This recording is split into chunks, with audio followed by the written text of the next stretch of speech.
some round of introduction. Mary, Senator from Kajiado County and a member of the committee. Thank you. Uta, Senator for Kisumu County, a member of this committee. Thank you.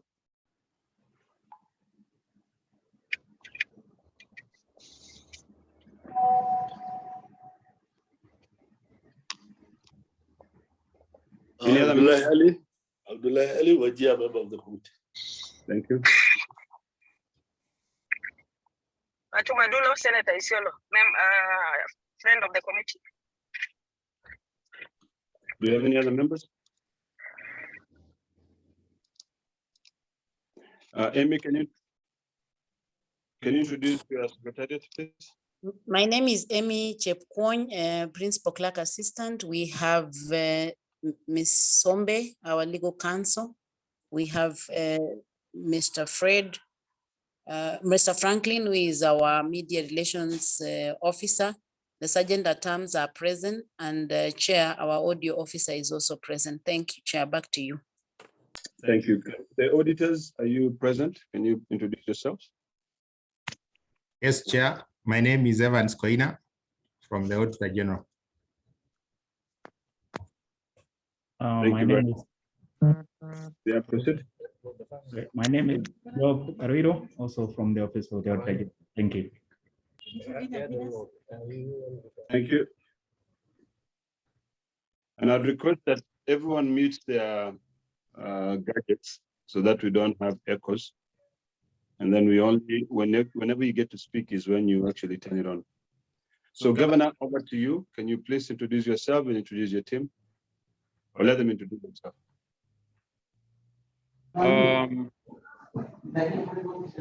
Isiolo team, the county secretary has already introduced himself. The CC Finance is in online?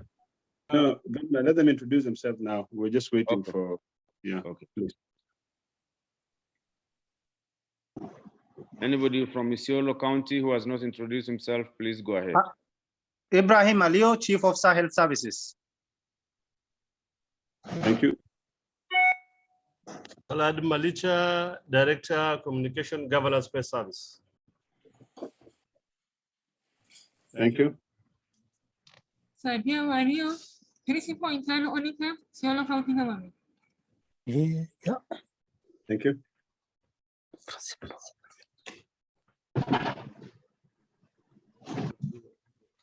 Governor, introduce yourself. Yes, my name is Dr. Kuti, Governor Isiolo County. Thank you. And good morning, everybody. Good morning, Governor.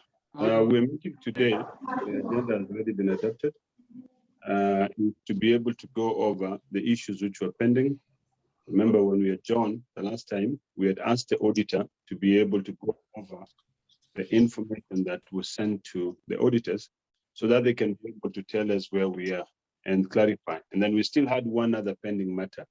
So I'll give it to, so Governor, the way we're going to proceed is that we allow the auditors to bring us up to speed, whether they have been able to go through the information which they had said they had not received. And then after that, we'll allow the auditors again to be able to raise the queries, and then we'll give you an opportunity to respond to the queries. And when the members feel the need to intervene and seek further clarification, we'll hand it over to the members. So auditors, kindly bring us up to speed with what you've been able to do, because this meeting is going to be a brief meeting. Proceed. Good morning, Chair. Good morning. On record. Senator Beth Mogo, member of this committee, and good morning. Thank you. Very much. We're just getting started. So auditors, please proceed. Yes, thank you, Chair. Last time when we met, we had not received the supporting documents and the annexures, plus also the response. We have received the response and the annexures we have gone through, and we have confirmed the annexures which have been received. We have gone through, and whatever now that is going to come up is what is out of the annexures they had submitted, what is still pending. Okay. Thank you. Evans, can you then take us to the query, the first query that you were to receive information or the annexes to verify? Read the query, and then reading the query, then we'll give it to the government to respond. And then now that you looked at the query, the annexes, we can be able to tell us the way forward. So auditor, thank you. The first query was the absence of approved work plans, budgets, procurement plans, and training plans specific to COVID-19 activities. That is, I've included the section in the report. Yes. Do I need to read the law, or I go direct to the question? Can we have the query here on the screen? Okay. And then you'll have to read the query. Yes, because then we did not go over the query that day. Yeah. Yes. I'm opening. Okay. Yeah.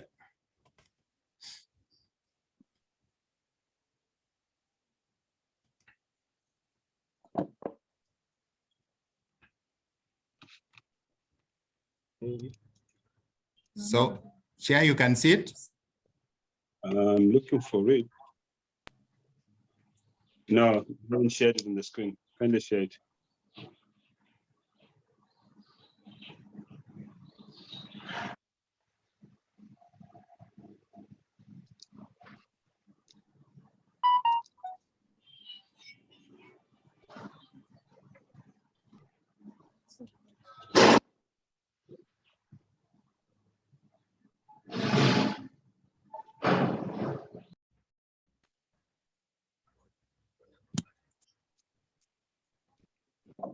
Amy, can you assist the auditor to share this the issue on the screen, the query?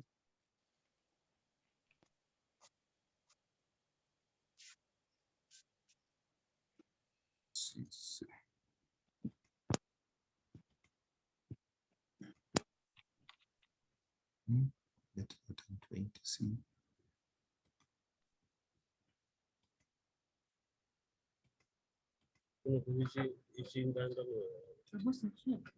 Can you try to have it, please, so we can actually get going?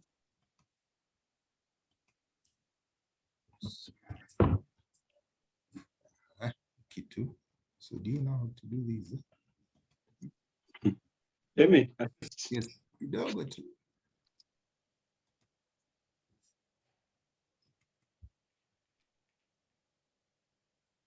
You can see it now, or? No.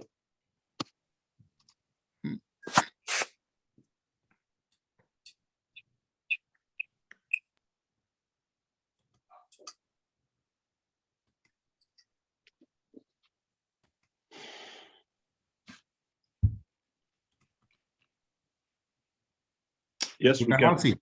Yes, we can. Let's proceed. Yeah.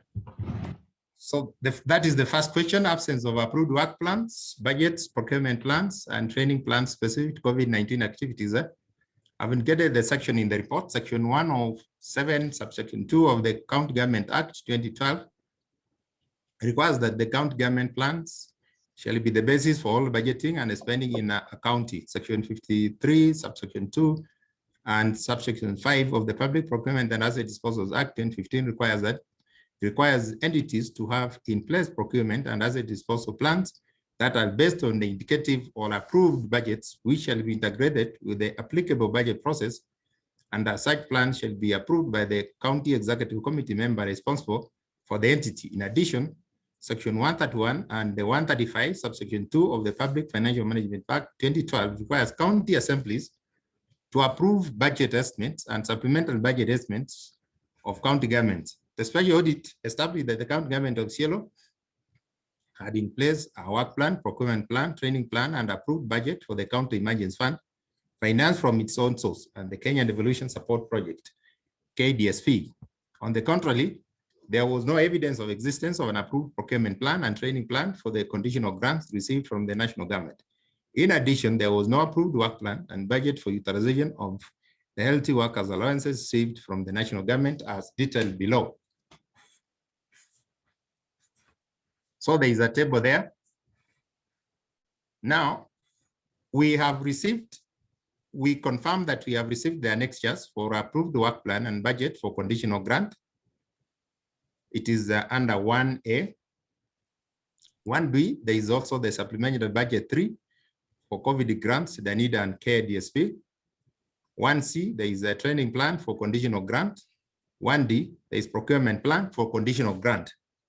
However, what we have not seen is the health workers allowances not included in the supplementary budget.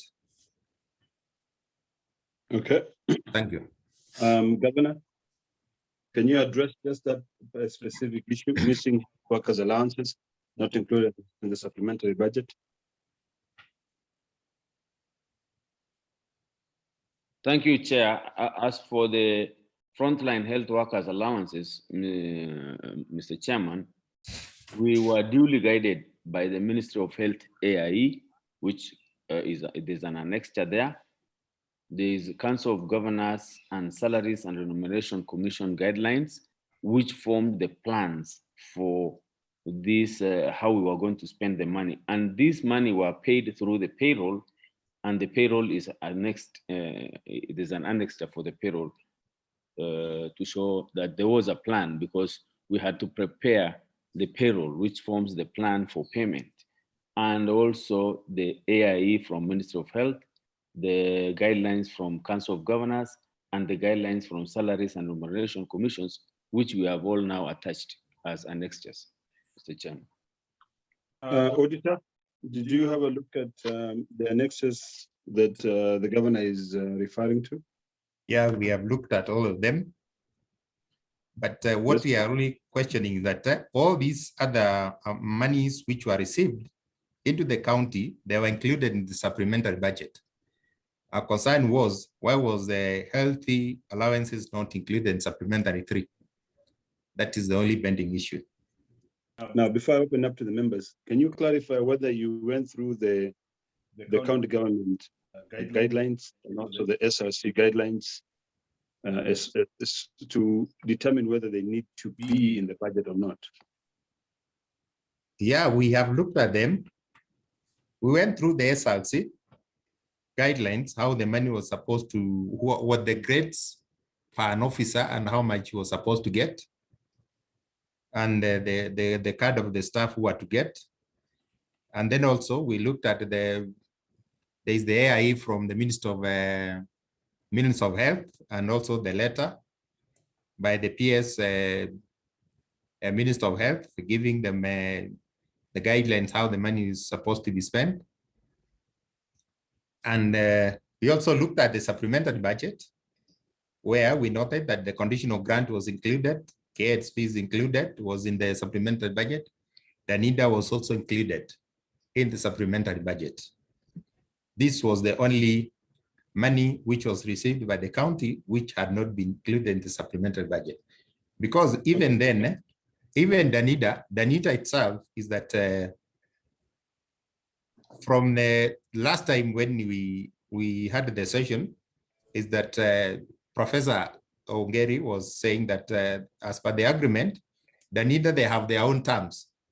Also, under the health workers allowances, they had their terms, but then they are included in the supplemental budget. Thank you. Okay, members. Chair.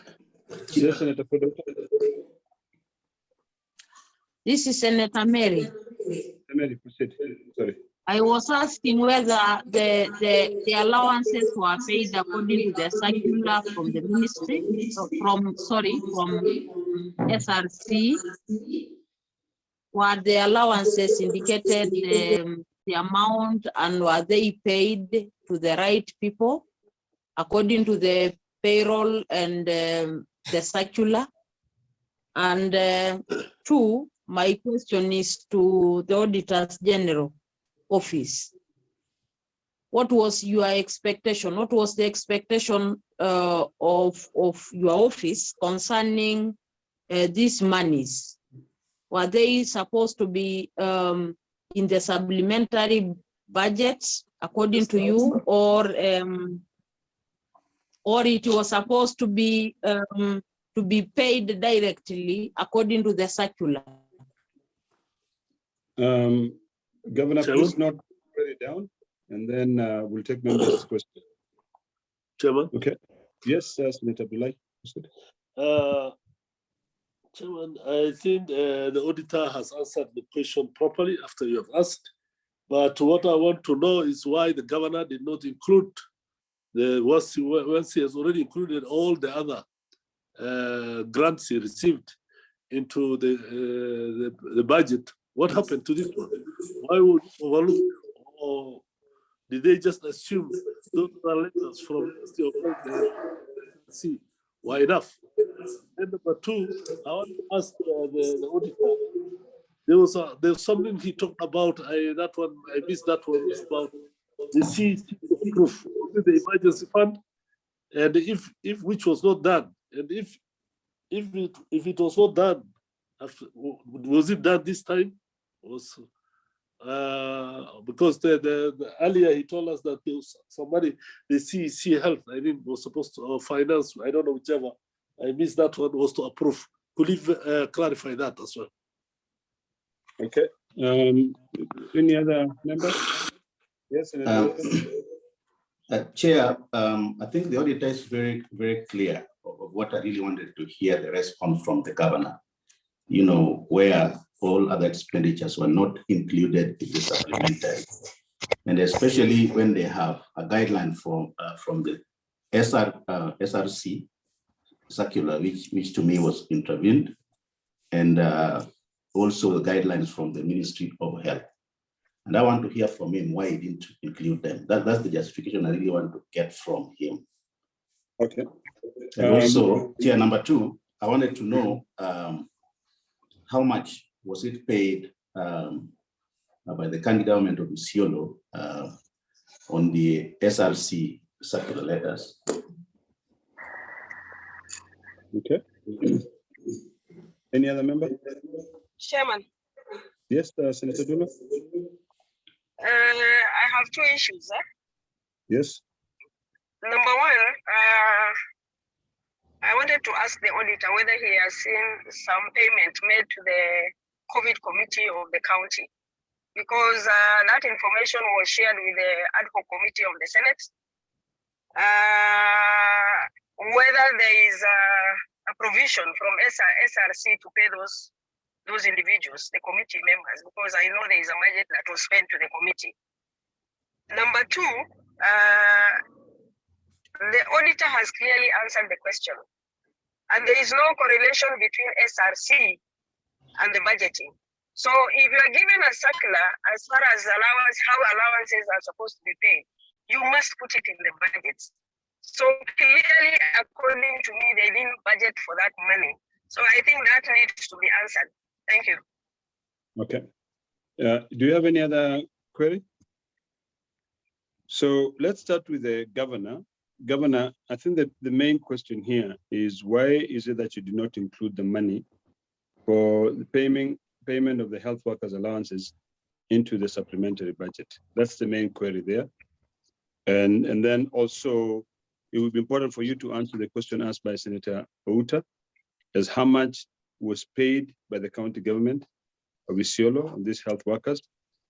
And also the query by Senator, whether you followed the SRC guidelines to pay and how much it was. I think you wrote that down. And then there was also the query that was asked, and you can also help us answer that question by Senator Abdullahi Ali, on the approval by the CC in charge as per the law. So over to you, Governor, and then we'll get back to the auditor. Yeah, that was not for the governor, it was for the auditor. I wanted clarification before I ask a question. The auditor will answer that. But Governor, proceed. No, Governor, proceed. Point of order, Chair. Yes. I want supplementary questions, so I want the auditor to answer for me because I'm not sure about what he said. Then I can continue. I was to continue with the governor, but you continued, so I give you the first. So would you like the auditor first? I'll want the auditor to confirm for me that, and then you proceed with the governor if you so wish, so that I prepare my question. Auditor, can you just respond to that query whether the CC in charge of health had given the approval, and also the county assembly, I think, but as per the law, kindly. So we confirmed Yes. in a letter dated 6th April, that is from the CC, that is the COVID-19 county coordinator. He requested the chief officer health services, that is the COVID-19 healthcare workers facilitation and training allowances. He had requested for the approval to spend some money on facilitation and training costs, which was actually approved. Okay. Yes. Senator Ali, can you ask your question so that the governor can answer all the questions together? Chair, there is a question I asked the auditor whether he has seen allowances paid to the COVID committee, county COVID committee members. So maybe he needs to answer that. Okay, auditor, do you want to answer all the queries that were raised to you, were brought up to your attention? Then we can move to the governor. Chair. Yes, Chair. Senator. Yes, the auditor is talking about a letter for authorization of a certain specific allowances but I asked generally. There was a time, the question, I mean, in the query, there was an issue of the CEC not signing. So auditor, can you scroll up? Which CEC is that? Was it health or was it finance? He has not even answered my question. Auditor, can you scroll up on your query so that we refer, because I know you are referring to the law. Can you scroll up to the screen that you have shared with us?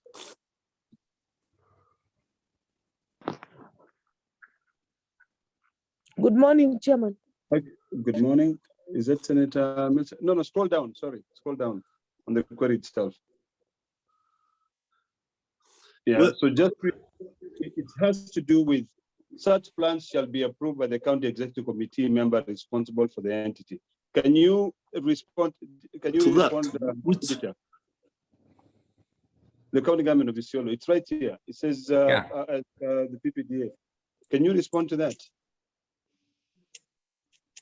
Chair, as at now, I cannot be able to confirm right now. Why? That it was approved. But what I have is that the work plan for COVID-19 were approved by the CC Health. So the law says PPDA requires entity to have a procurement and asset disposable plan that are based on indicative or approved budget, which shall be integrated in the application budget process.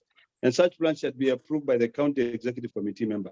Those plans, because we're dealing with the issue of COVID-19 here, were they approved? That's what they... Yes, Chairman, yes, thank you. And to add to that, it's not only the procurement plan, but the asset disposal plans as well. What were bought, everything else.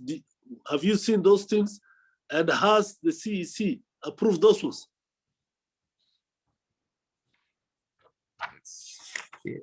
Auditor? Yes, Chair. Can you confirm? Yeah. What I can confirm is that the CC for Health, he approved the budget for COVID-19. Point of order. Auditor, yes, please answer the specific question. Don't beat about the bush.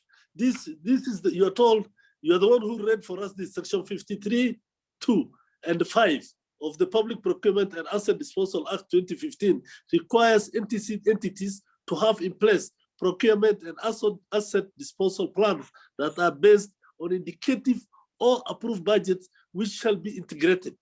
Were all these things integrated in the as applicable process? Have you seen all those? And such plans shall be approved by the county executive committee member responsible for the entity.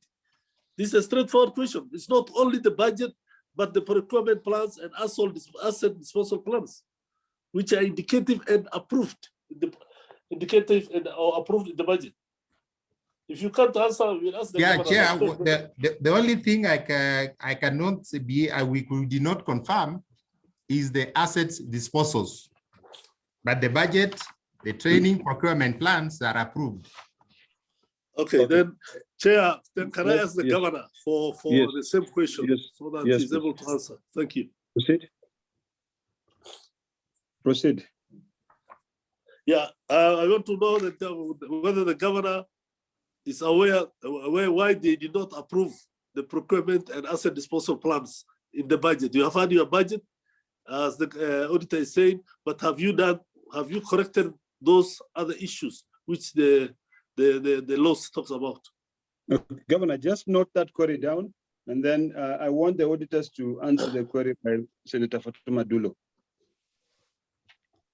Do you want that query repeated, or Yeah, therefore, yes, it can be repeated. Okay, Senator Dulo. Chairman, what I said is that there is a budget that was paid to county COVID committee, who are non-members of staff. Whether you have looked at it, whether they have actually paid by law. So that is what I wanted you to confirm. Because that information was shared with the Senate ad hoc committee of COVID when they appeared before the committee. Auditor, did you have a look at that? Was that within the scope of the work that was given to your team? No, Chairman, we didn't look at that. You did not look at that? Yeah. So I think, Chair, then they need to look at that because they have to tell us, the county government, which procedures they followed in paying that money to the ad hoc committee members of Isiolo County. Okay, auditors, just take a note of that.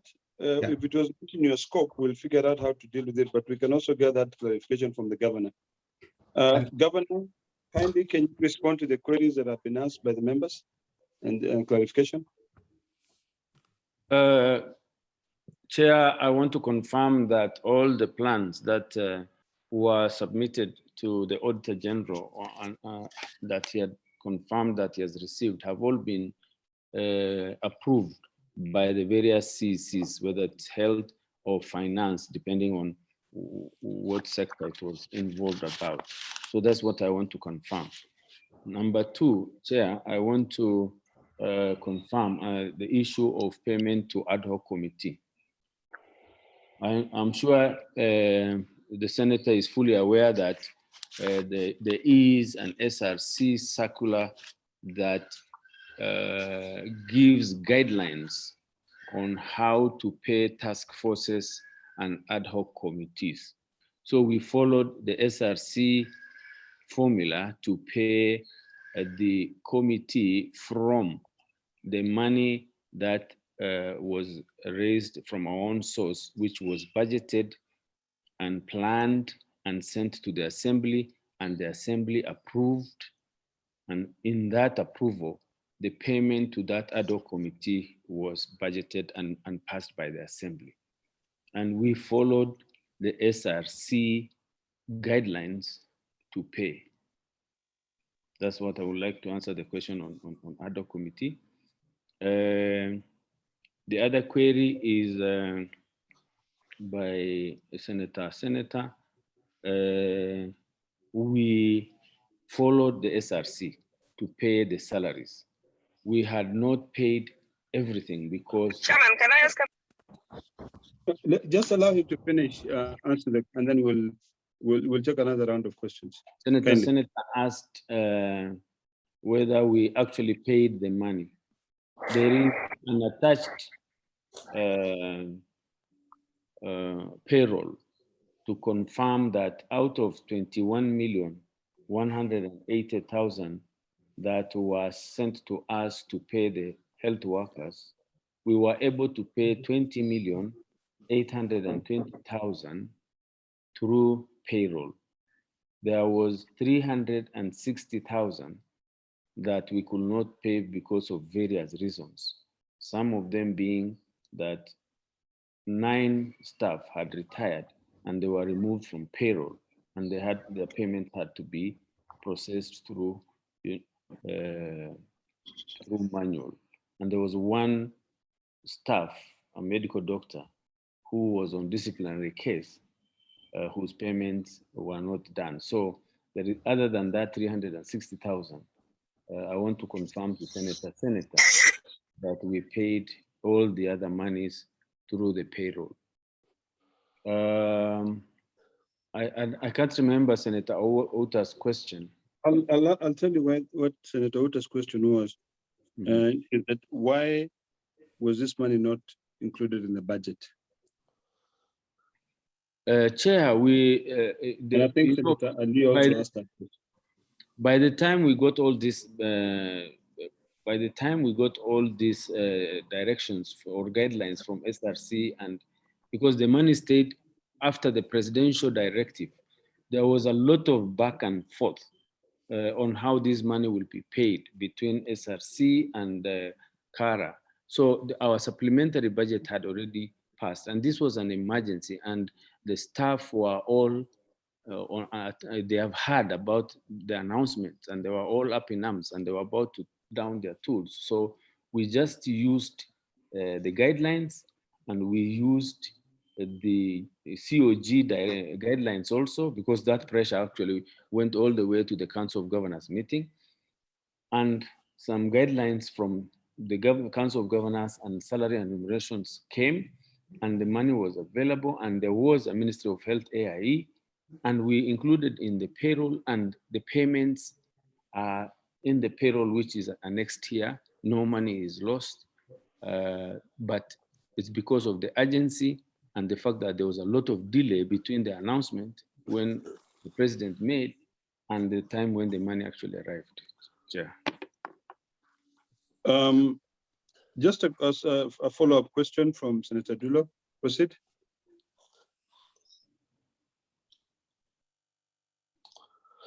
Senator Dulo.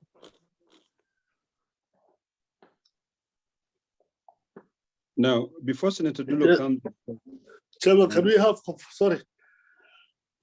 May I? Yes, proceed. Can we have proof of the confirmations of the approvals by the CC Finance and Health? And then the governor sent. I'm going to give that in the direction. Okay, thank you. In the ruling. Now, Governor, was this money for use during this financial year? And because you had said your supplementary budget was already done? Yeah, it was spent in the year 2020, Mr. Chairman.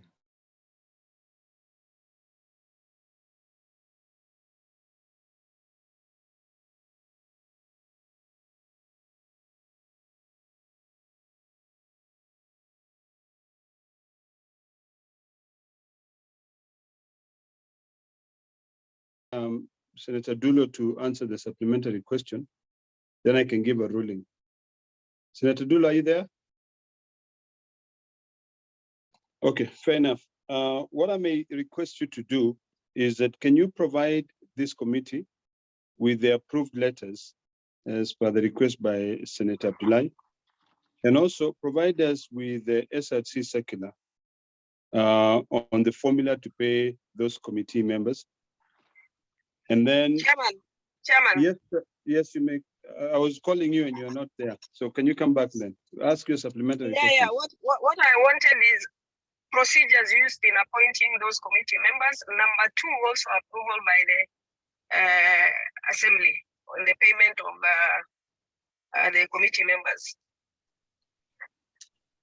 Governor, you had mentioned about the SRC circular on the formula to pay the task force members or the committee members. Did you bring this up to the assembly as well for approval?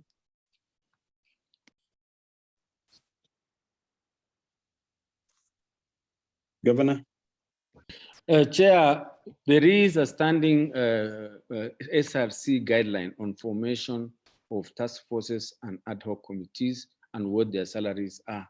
And I think we used that standing SRC circular. And the money was budgeted for in our own source revenue that we allocated for COVID. And that money was sent to the assembly and it was approved. Now then, let's do this. Can we have those approvals then? Can we have those approvals by the assembly on December?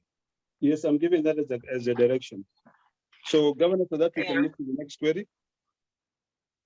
Is there any other member intervening? Okay, Governor, so that we can move to the next query, kindly provide us with the approval. Chair, Let me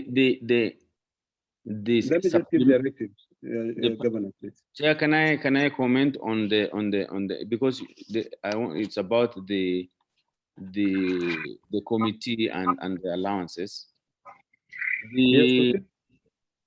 The supplementary budget that approved our own source COVID budget by the assembly is annexed, Mr. Chairman. It's one of the annexures. Auditors, do you have that approval as part of the annexes?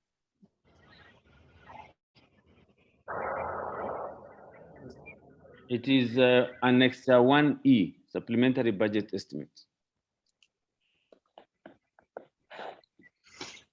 Okay. Chair, yes, but Chair, those things, you don't put them in there. Do you put such issues of payments specific for other committees, this amount in the budget, or there's a plan for it? I think what the governor was saying is that there was a supplementary budget which was approved, and it was catering for that. But your question is actually a good question.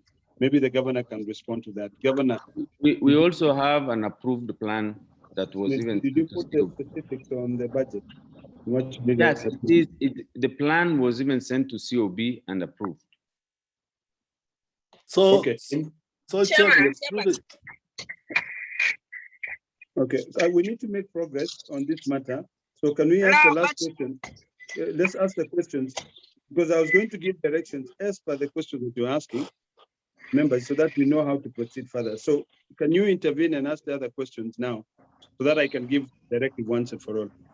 Let me conclude on this, Chairman. Yes. I'm requesting the procedures used in appointing that task force. Because when you are paying that committee, you must produce a document to show that this committee has been approved through this procedure, and there are number 1, 2, 3 individuals, yeah? So yes. I wanted those documents to be provided. Number 2, whether the budget, as Dr. Ali had asked, was within the process approved by the assembly, as the governor indicated. Okay. Now, yeah. All right. So that, yes, anything else?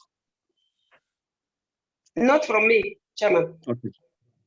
Dr. Ali, any other request? No, Chair, it's okay. I just wanted, my question was, because the governor said that all those things were in the budget, so I was a bit surprised. The budget should tell us this amount of money is for this and this and this, but it does not give the specifics. So can we have the specifics and the formula, and I mean the formula and they have used, or the whatever circular they have used to pay those guys? Fair enough. We'll take note of the annexed 1E that the governor has referred to. But Governor, this would be my ruling on this matter. Kindly provide us with the approval letters from the CC that had been requested. Also provide us the SRC circular that gives a formula on payment of the task force members. On that, kindly provide this committee on the procedure which was used to select and approve the members to sit in that COVID committee. And then finally, if you've carried out a second supplementary budget to correct this issue, because it's within the same 2020-2021 financial year, kindly provide us with that within the next 7 days. Thank you. Auditor, let's move to the second query. Chair, kindly, I lost you for a while. What did you say? Okay, can you hear me now? I can hear you now. Okay, let me repeat again. For us to proceed on this query, provide us with the approved approvals by the County Executive Committee member responsible for that entity, which is a health. Provide us with the circular, the SRC circular that you've talked about, that gives you the formula to pay task force or committees. In that note, also do provide us with the procedure which was followed to be able to appoint and approve those members to sit in that committee, and also how much money each one of them were paid. And then finally, if you carried out a second supplemental budget to correct the fact that this money was spent out of budget, since they are still 2020-2021 financial year, provide us that so that to mitigate on this matter. And that is within the next 7 days. Is that clear enough? Chair, yes. Some of these are in these very annexures. I don't think we need to carry it forward. The SRC letter is in this annexure. It is annexure. If the auditor could just flag the annexures that we sent, which we also have, the SRC letters are in these annexures, and Governor, let me assist you there. What I said is that I will really beg that we don't be taken back for what we have provided. Governor, what I said is this: we take note of the annexure 1E that you mentioned. That is the annexure. You say it has all the other documents, right? Yes. So what I said is that we'll take note of that annexure 1E. That was my first opening statement. So that whatever is there, we don't need to. But I don't think we have the procedure which was followed to be able to appoint those members, and also how much was paid to those members. Do we have that in the annexure? Chair, you know, this committee was it was just there's a letter from Ministry of Interior, and it was just following the National Emergency Response Committee setup. So there are the chair is the chair is point of order, Chair. Well, give me a bit of time to explain. With all due respect, Governor, please, if you have that letter, you will just send it. There's no problem. There's no need to explain, Chair. All right. Okay. Then the other one is that I think that what the chairman is just telling you is that if those things are in the RSS, then there's no need to bother. But if they are not there, then we'll ask you again. That's the whole thing. Okay. All right. Okay. Thank you, Dr. Ali. Governor, I think you should listen to what I'm telling you, because it will help you. Because if it's there, I gave a disclaimer. All right. We take note of the appendix 1E. So we look at the appendix 1E, but what you know that is not there, like the procedures, just give us that procedure and we move forward. Thank you, Chair. Okay, auditors, let's move to the next query that we needed further clarification from the governor. Chairman, I need to confirm on the annexures on the letter from SRC. Yes. There is also a letter attached in annexure 2A, but it is only Auditor, yes. I've already ruled on that matter. If the governor feels that the document is there, we will consider this thing when we sit down to write the report. I've asked him to submit what is not there. So let's not go back. Let's move to the next one. Chair. Number 2. Chair. Yes, Senator. Just before you move to question number 2, it's good for clarity purposes for the auditors general just to flag out those particular supplementary questions that you have given to the governor, so that next time we shall know that he was to present this and they are there already. So kindly let the auditors note that, so that within the submitted documents, you will have flagged out the letter, the SRC letter, the interior document the governor is talking about. That's noted. And I think also our Hansard will have all that so that we move forward. Chair, can I, with your permission? Governor, no. Governor, no. We're moving to the next query, please. We will stick here the whole day, please, kindly. Auditor, let's move to the next query. So, thank you, Chair. Number 2, amount of funds received by the Isiolo County government, including the seed bank accounts. Here we have no query, but do I need to read it? No. If there's no query, because we've gone through it, no. Let's move to the issue. We ask for more information. Okay, the issue is on the utilization of the COVID-19 funds by the county government of Isiolo, and it is on the GOK health workers allowances. That Is is, this the one we are dealing with before, or is this a separate one? it was the same issue, but the governor, I think he has answered it because from the annexures he has attached, Yes. they have not still shown how, whether the 360 has been spent, because that's where we stopped last time. Okay, and I think the governor has explained that the 360 was not spent because it was not paid through the payroll. That's auditor, just so that we can be in the same line. Are you referring to the 360 which the governor said was not spent through payroll, it was spent through manual, so that we can ask the supplementary question whether you've seen that payment? Yes, it is the same question. Okay, then members, do we have the auditors read this query and then refer to the 360 for more clarification? Yes. All right. So auditor, Yes. go to that particular query, DOK health work allowances, and then focus on the 360, which you're saying is still pending. Because we had gone through these queries before. Yes. Kindly proceed. Okay, the appropriated amount for the frontline health workers allowances was 21,180,000. As at 31st July 2020, the Isiolo County had made payments amounting to 19,815,000 with an utilized balance of 1,365,000. As at the time of the audit, Isiolo County had incurred 20,820,000, leaving an utilized balance at 360,000. The payments for the allowances were carried out in the July, August, September, and October 2020 salaries, totaling to 20,820,000, as illustrated in the table below. However, it was noted that the payments were spread to October 2020 without an explanation as illustrated in the table. As I noted, there was no evidence of existing approved work plan and budgets on how the funds were to be spent.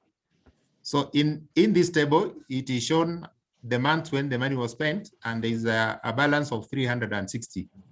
So out of the annexures, that is 2A, proof of payment. What is attached, this is 2A, is the total amount which was paid to the other staff. Then the 2P is a payment of allowances for the health workers. This first one is a voucher, the second one is a schedule, including the 360, the staff who had not been paid. And then 2C, there is a letter on the disciplinary case of one officer, a doctor. Then what we noted is that the 360 has not yet been spent yet to date. Thank you. Auditor, Governor. Governor, can you respond strictly on the 360 which has not been paid? Chair, as I said, we had prepared manual payment, and the staff are going to get their payment because we had to ensure first. In fact, even the payment had a lot of problem because even in those who are in the IPPD, some kept bouncing back, and the payment was staggered actually over a long period, and some of them got as late as October. So once we've confirmed now all the ones in the IPPD have gotten, then that's the time we started preparing the ones for manual because of the retired and the various cases that I have said. So the payments are almost ongoing, and we are just now finalizing with the ones which we are going to do manually, Chair. Members?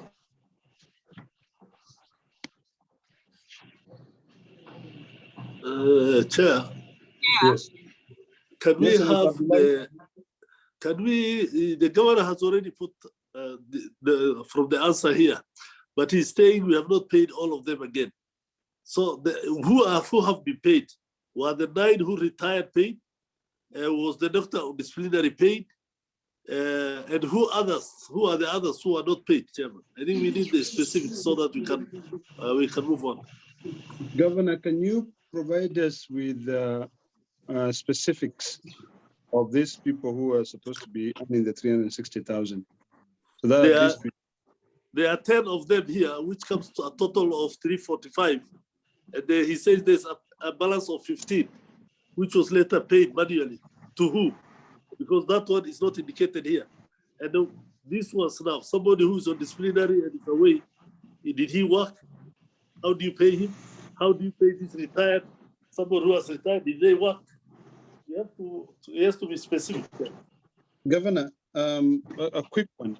Did you have to recall anybody who is retired to come back and work for the county? Yes, Chair. Remember, there was that asked by the national government, and also we had to call in retired staff so that they could assist, especially in the those trained in ICU and emergency care. Then this is very simple. Senator Abdullahi has asked that you provide the details.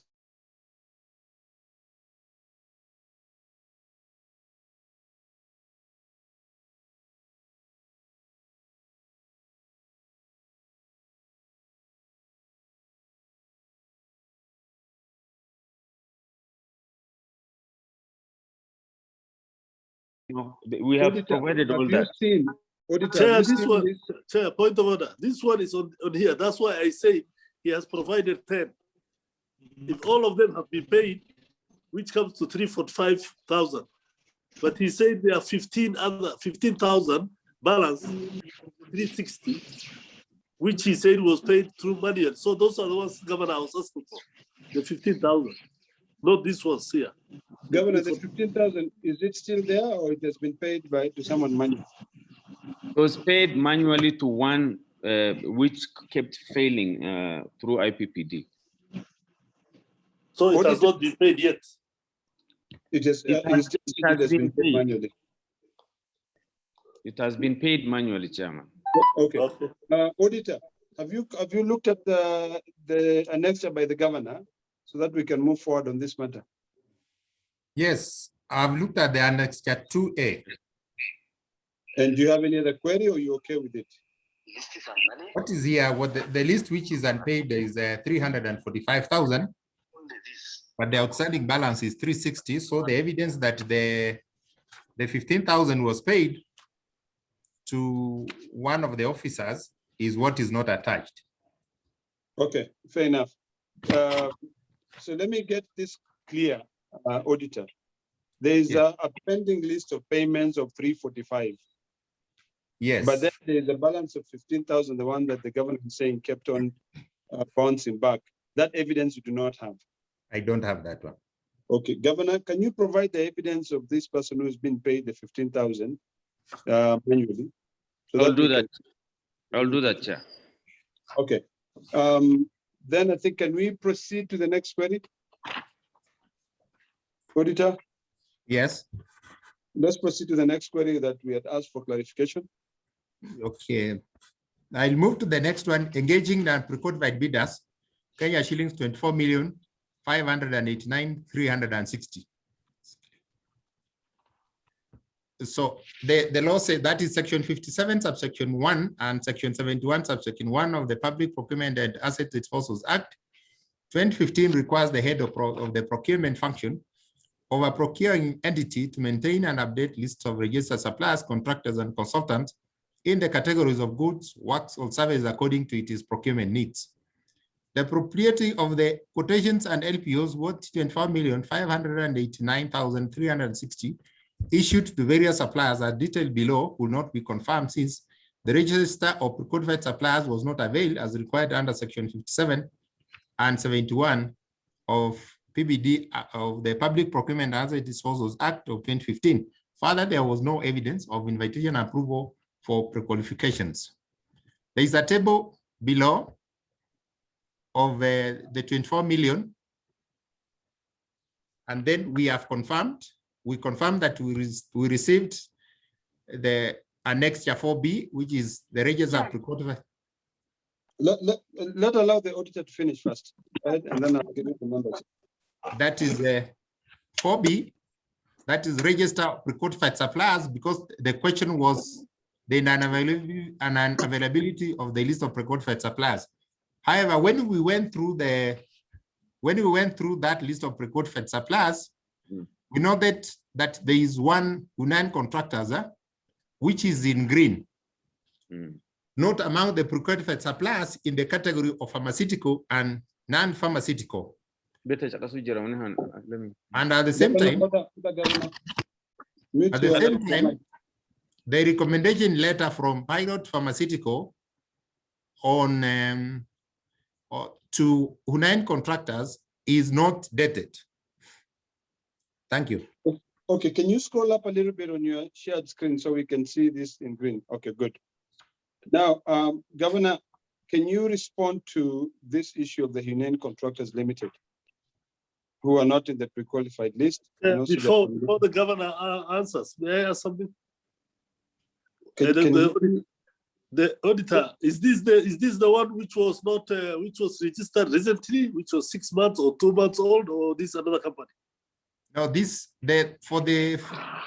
yes, this is one of them, but that was in a different perspective. That is in yeah, I just wanted to know whether it is the newly registered company. Okay. No, the newly registered was B2Me Traders Limited, but however. Yeah. Okay. Yeah. Okay, Governor, can you respond to the issue? Auditor, please just scroll to the Hunain. Yeah, right. Yeah, leave it there. Governor, can you respond to this pending issue? Because you've provided the other information, but the auditors have found out that Hunain Contractors Limited was not among the pre-qualified suppliers. Chair, Hunain was among the pre-qualified suppliers. What the question the auditor is asking is that it is a construction company. But when we provided the articles of association and memorandum of association, Hunain is a general supplier. And also it had a letter of partnership with a company that is kept satisfied to supply non-pharmaceuticals. So that was how it was pre-qualified to supply hand sanitizers and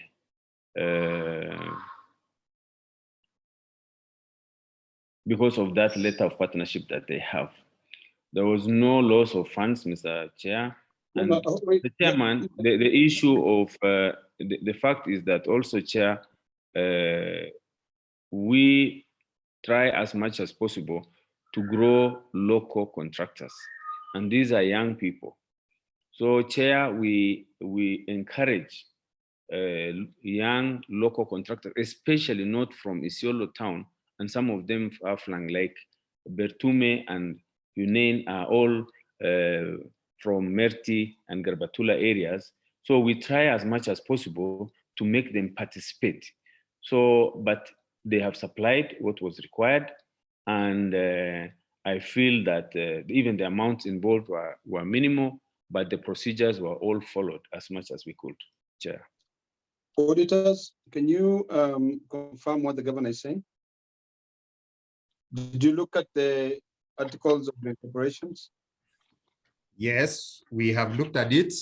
It is our concern, Chair, is not whether it is registered as a construction company. Our concern is that in the list that is under the Annexure 4B, which they had attached on pharmaceutical and non-pharmaceutical items, which the Hunain contractor supplied, it is not among the companies which were pre-qualified in this category. Okay. Thank you. Governor, I had raised that concern because I had heard the auditors properly, but you have insisted that this company was pre-qualified. Was it pre-qualified as a vendor for the county government, or was it pre-qualified specifically on the pharmaceutical and non-pharmaceutical items? It was pre-qualified as a vendor for the county government. Auditor, how do we treat that issue in your part, where there's a company which is already been pre-qualified as a vendor for the county government? And then they had this partnership. Which wait. I've heard that, Governor. Just hold on. Auditor, can point you order. help? Point of order, Chair. Auditor, please. First of all, auditor, just hold on, Senator Ali. It is Auditor, for can the you auditor. respond to that? It's for the auditor as well. You don't mind. Okay.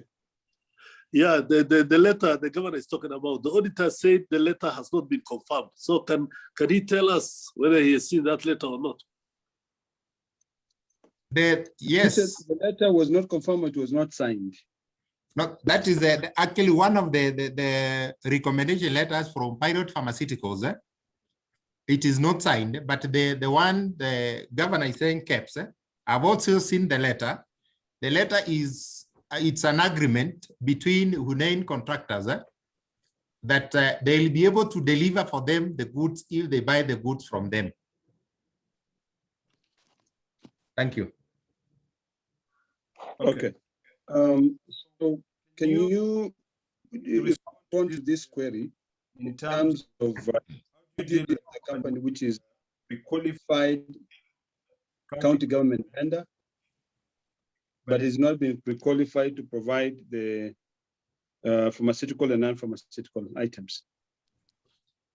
Chair, if I can go back to the law, that is the Public Procurement and Disposals Act of 2015, Section 57, subsection 1 and Section 71, subsection 1, which states the procurement function of procurement, that is, and that requires the head of the procurement function of procuring entity to maintain and update list of registered suppliers, contractors, and consultants in the categories of goods, works, all services according to its procurement needs.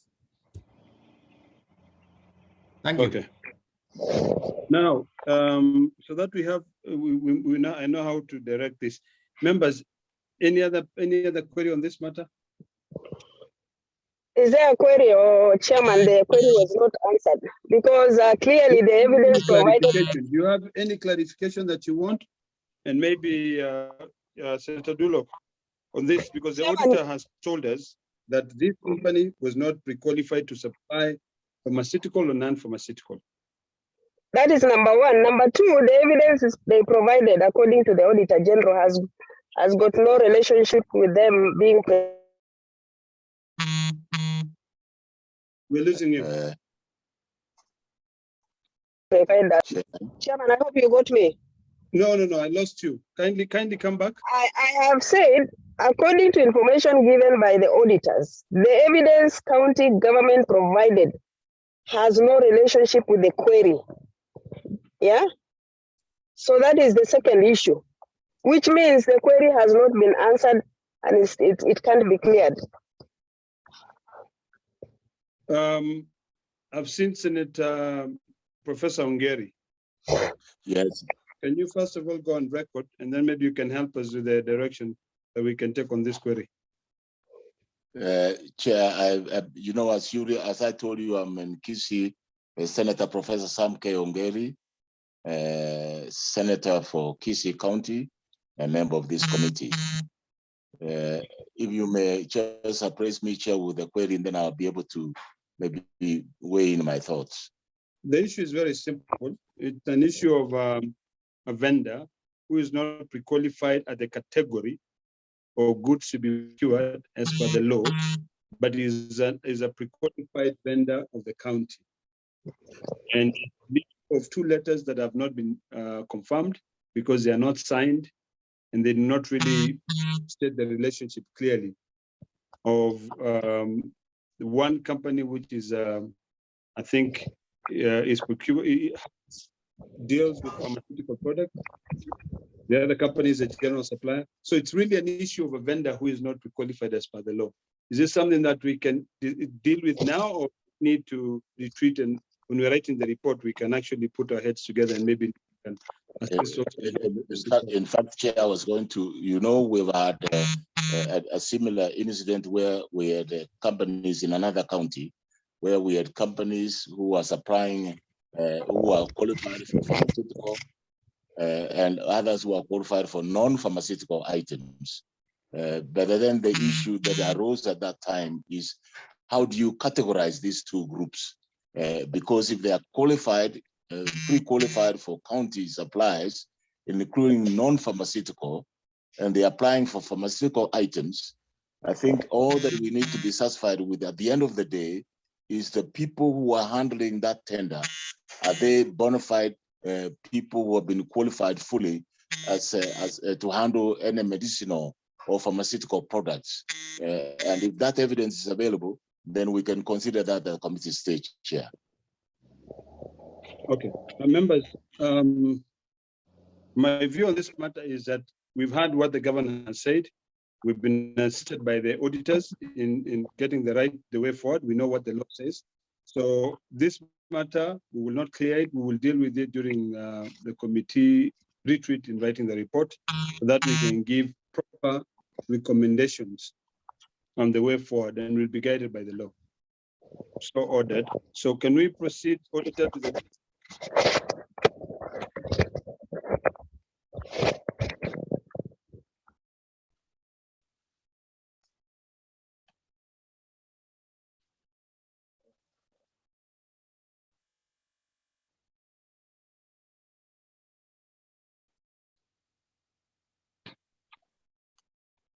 I've lost you. Auditor, Okay. Okay. The next one is failure to carry out periodic market survey for items worth 12,154,360. Section 8, subsection 3Z of the repealed procurement regulations of 206 require a procure entity to establish a procurement unit to carry out periodic market surveys to inform the pricing of orders or adjudication by the relevant award committee. Section 71, subsection 4D requires the head of procurement to generate and conduct a market survey for items procured under alternative procurement other than open tender.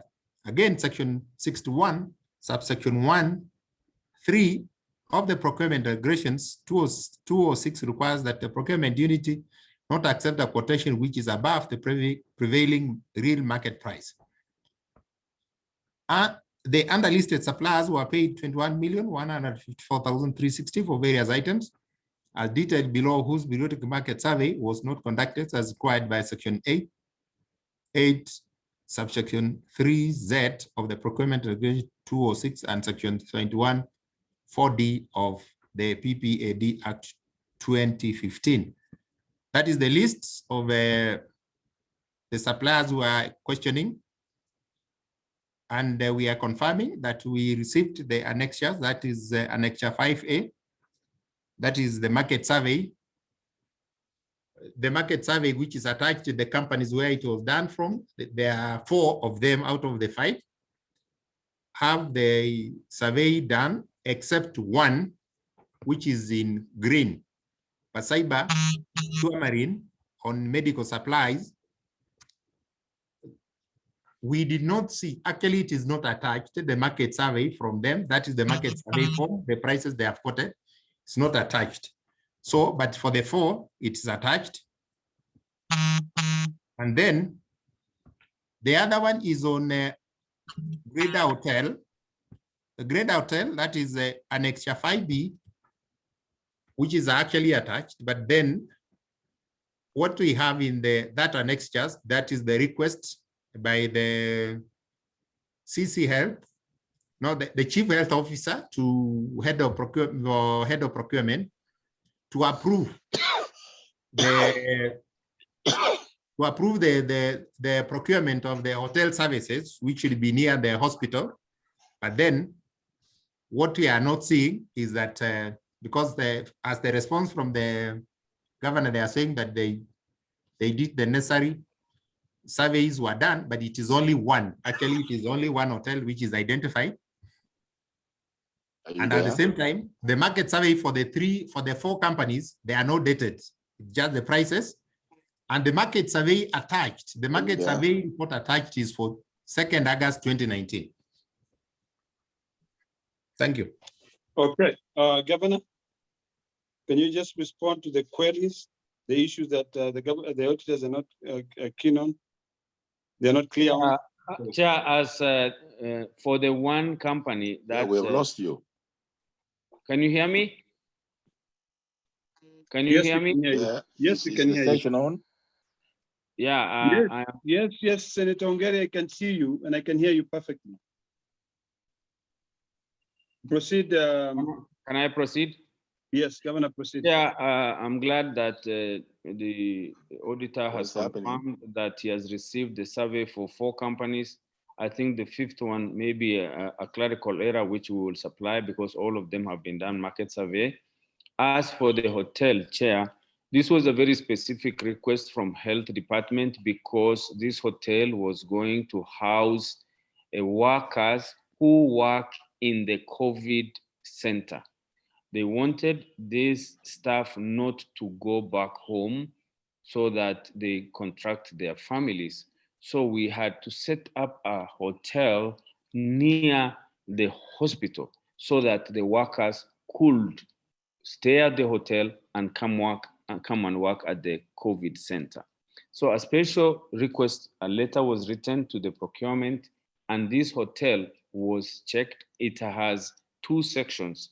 One wing was having staff who work at COVID center, and another wing staff who contract COVID as they work for us. So, and it is just outside the fence of the hospital, and it's the only one that near and also with that capacity to hold the number of staff. So this was a very special request, and therefore that's why the committee decided on this hotel, because of the proximity and the capacity to hold the number of staff working at the COVID center. This was a very special, this is a very special condition, Mr. Chairman. You know, COVID, we didn't plan for it, and we had to do this decision on that basis only. Auditor, have you? Oh, it's so, sir. There's a Zoom meeting, your Senate. Please don't interrupt. There's a Zoom meeting, your Senate. Can you meet Sorry. the Senator? Who is harassing my professor? Professor Malibu, Sharbika. All right. So can. Sorry, Chair. I mean, there's an interruption on these phones. All right. So can you mute yourself kindly?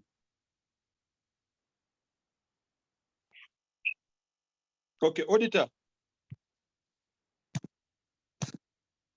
Yes, You've Chair. heard what the governor has said in terms of the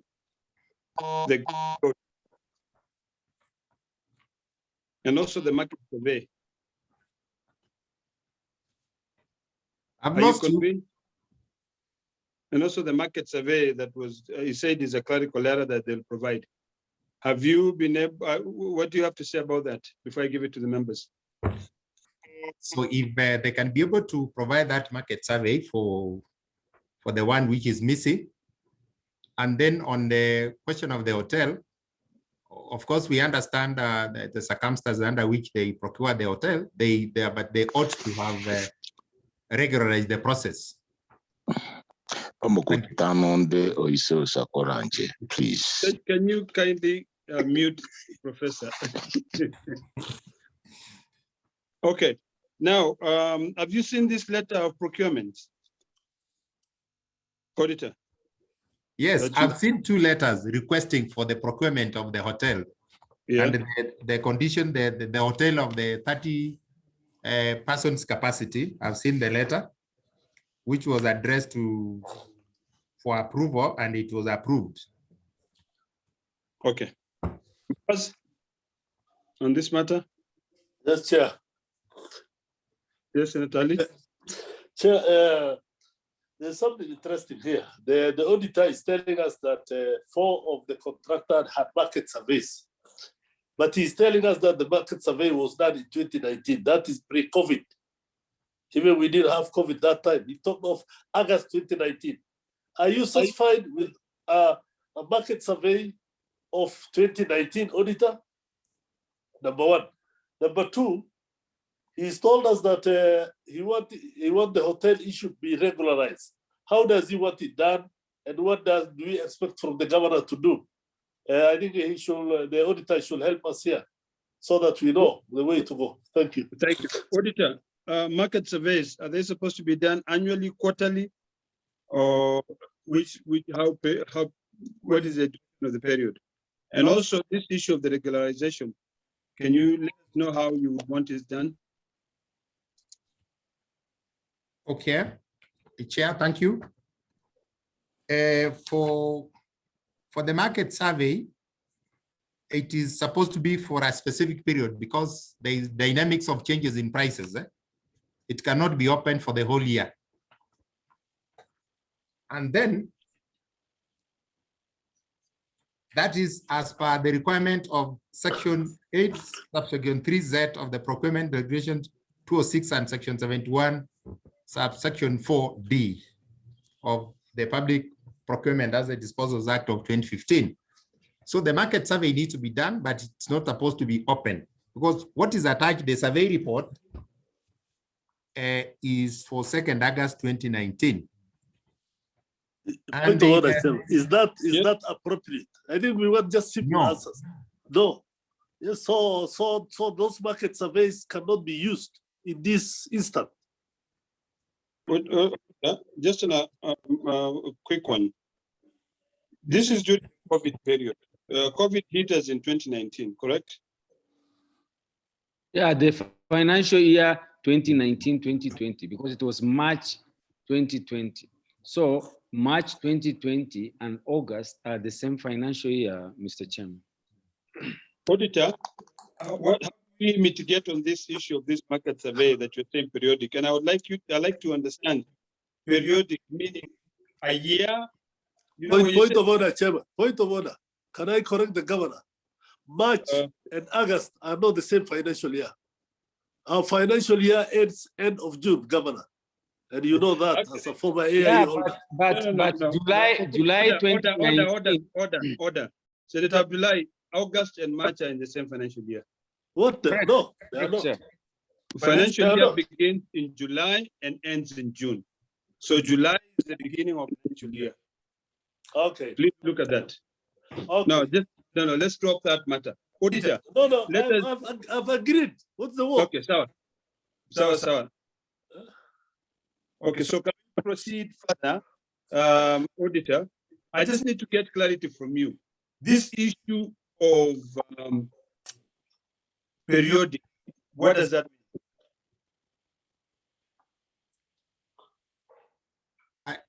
I think, Chair, I request we refer to this section of the law.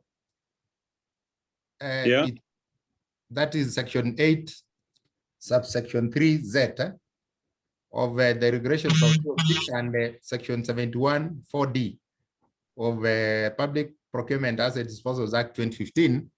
Could be able to give us whether it is for the whole financial year or it is for a certain period. Can you read it, Chair? Can you read it? We just hold on. Legal, do we have somebody in the meeting? Yes, Chair, I'm here. Okay, can you help us here? Yes, I'm actually scrolling down to section 74 of the PP. AD.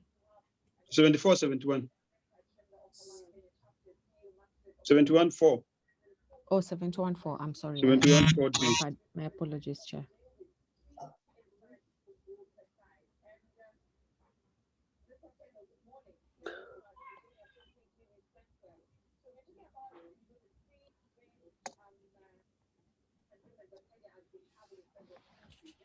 Chair, I don't know whether you can see it on the screen.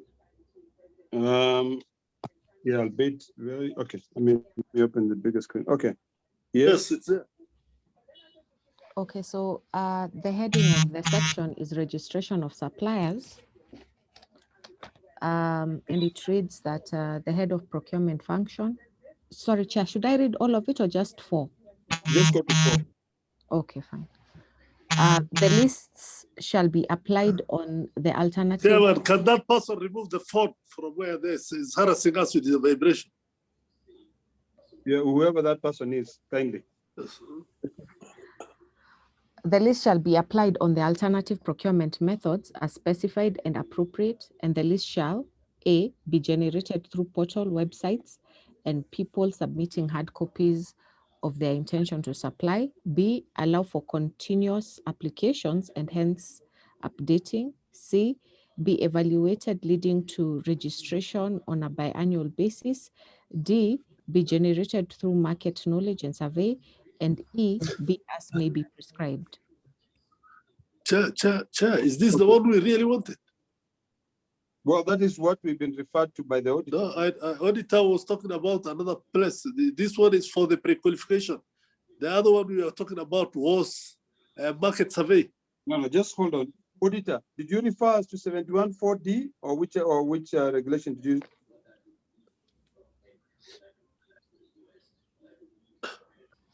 Auditor? Yes, 71.4D. Be generated through market knowledge and survey. And can you scroll up?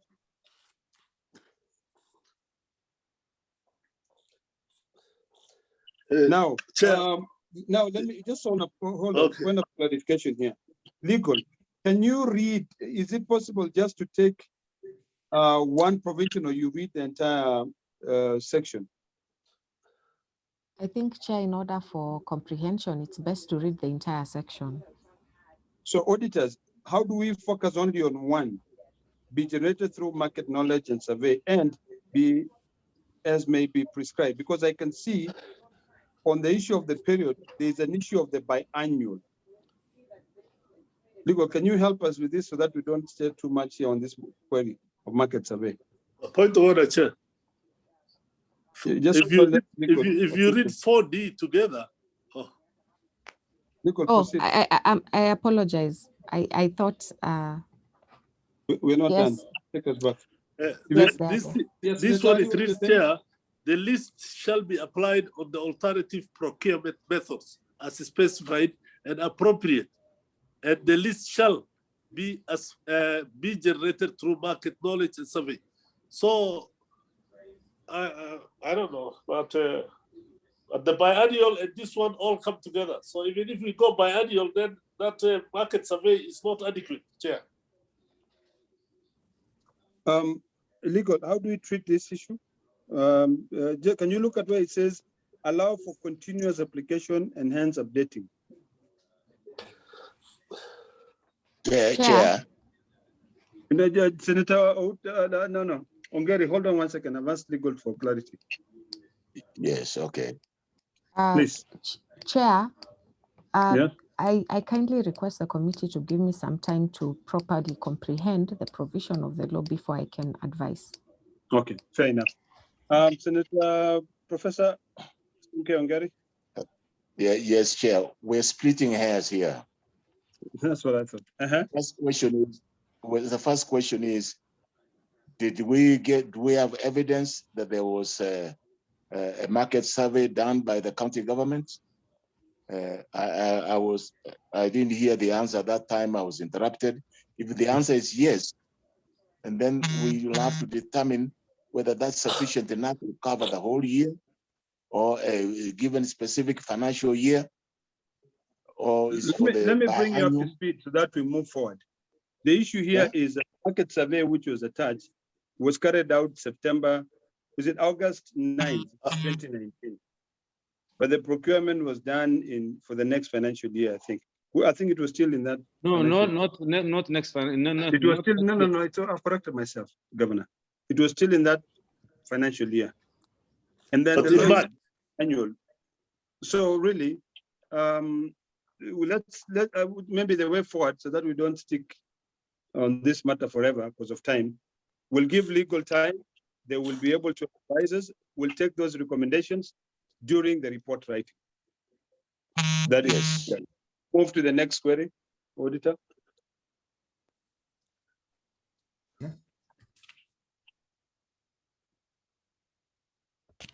The next one is on financial and financial reporting on COVID-19 funds. Yes. Yes, it was established that the county government of Isiolo produced and submitted to the Controller Budget financial report on utilization of COVID-19 funds as at 31st July 2020 and availed a detailed analysis of the reported expenditures. except for noted part expenditure on county-owned source revenue, conditional grant and KDSP, all the other funds had not been utilized as at 31st July 2020. It was noted that the total usage as reported by the county to the controller of budgets as 31st July 2020 was 58,512,463, while the special audit confirmed an expenditure of 70,078,463. The special audit observed that while Isiolo County had actual expenditures of 70,078,463 for COVID-19, it reported actual expenditures of 58,512,463. The reported expenditure to the controller budget was understated by 11,566,000. Under the KDSP fund, whose allocation was 30 million, an amount of 15,100,000 had been utilized.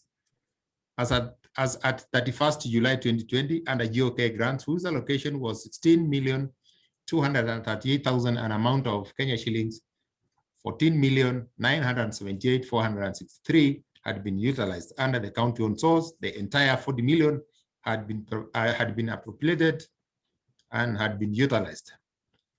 We confirmed the receipt of annexures, that is 6B. That is, we confirmed that 15,100,000 had not been spent. It was still in the operation account at the cooperative bank whose bank statement had not been availed. It's now attached. And then 6A, it is in the response, they are saying that they have attached the revised COB report for Kenya shillings, 54,978,463, and COP acceptance that Kenya shillings 3,504,000 was accounted twice, but it's not attached. Governor, can we go specifically to that issue that the auditors have raised?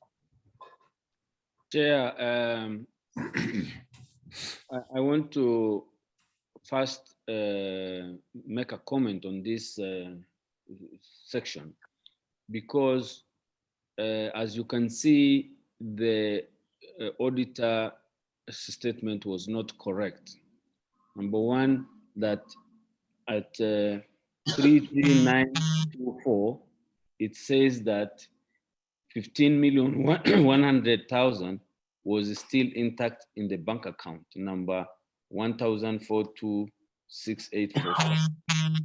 Again, in clause 33929, the same auditor again says it has reported that this KDSP amounting to 15,100,000 was utilized as at 31st July 2020. This in itself, Mr. Chairman, is contradicting that brought his figures up. The above two clauses are contradicting, as there was no expenditure. But that is the fact. The fact is that 15,100,000 had actually not been spent even as at the time of the audit. So the variance of 58 million against the actual of 54,978 is because the controller of budget factored in 3.5, because if you see the difference between 54,978 and 58,512,463, the difference is 3,534,000. And that difference is because it was factored in twice. In fact, it was put under KDSP, which was spent nil. There was nil expenditure on the whole 30 million of KDSP. So the 3.5 million is a balance that was not utilized from the GOK grant. So the county on source 40 million was fully spent.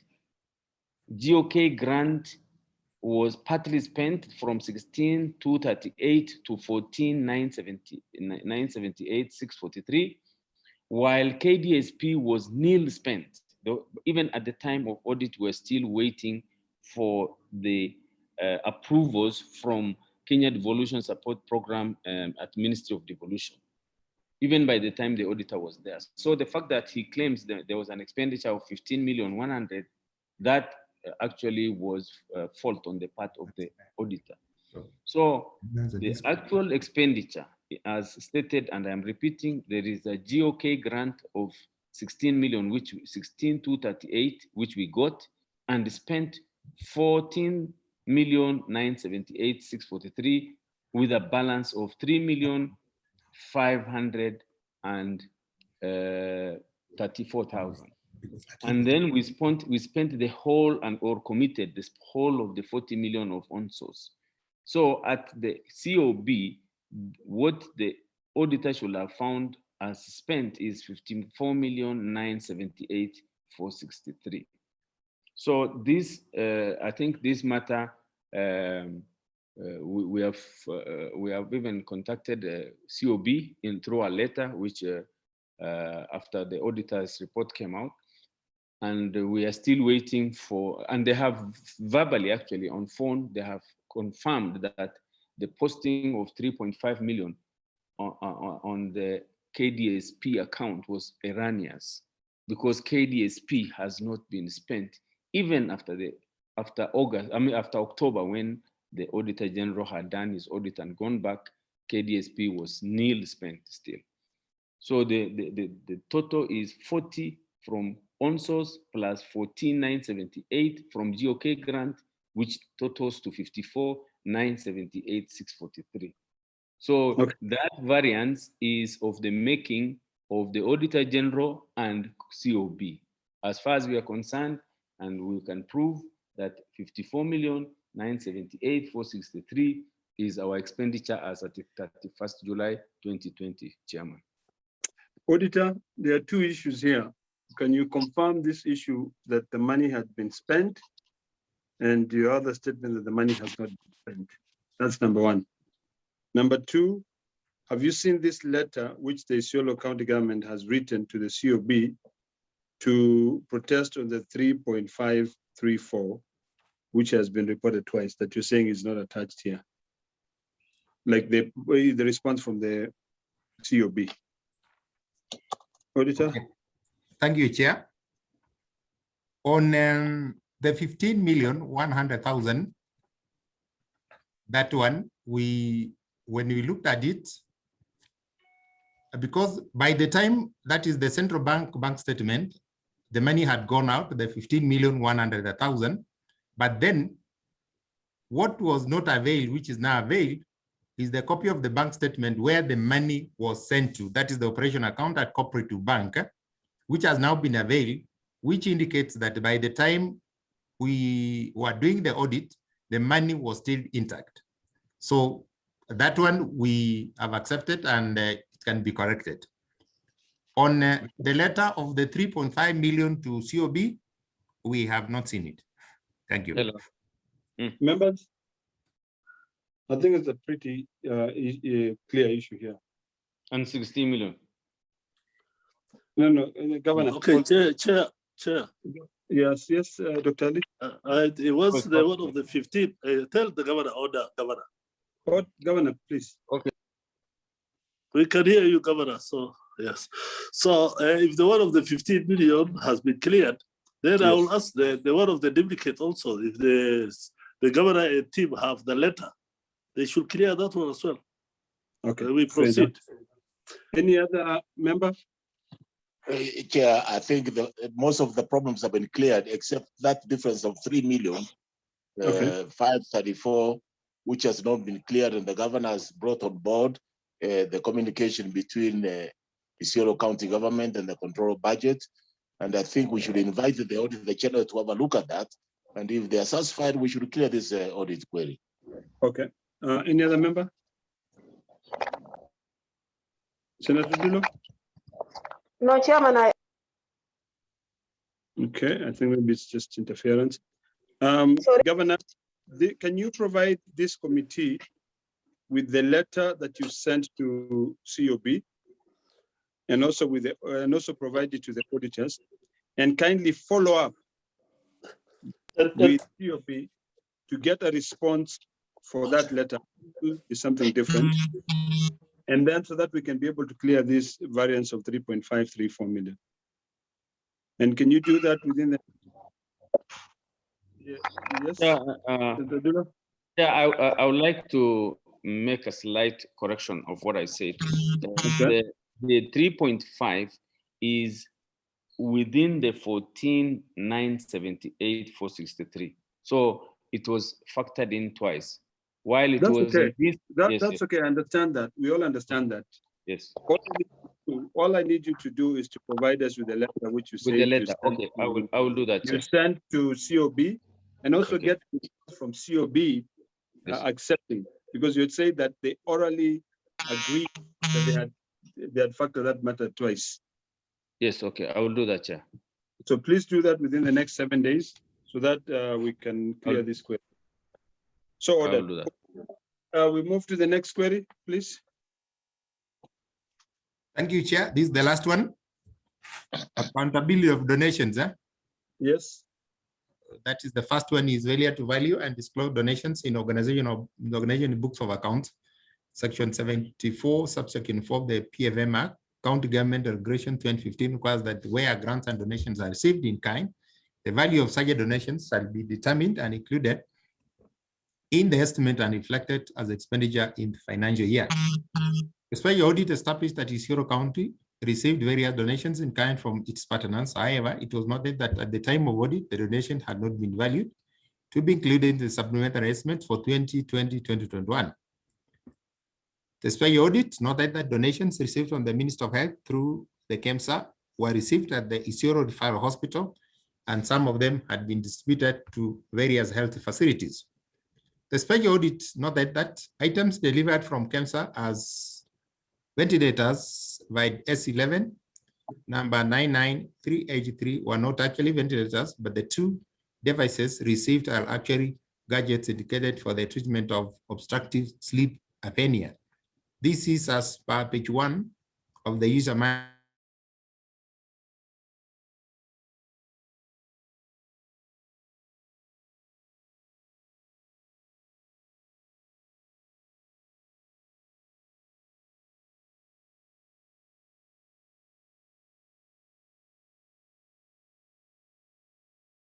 And then 7P, response from KEMSA, describing what the gadget is. It's also attached.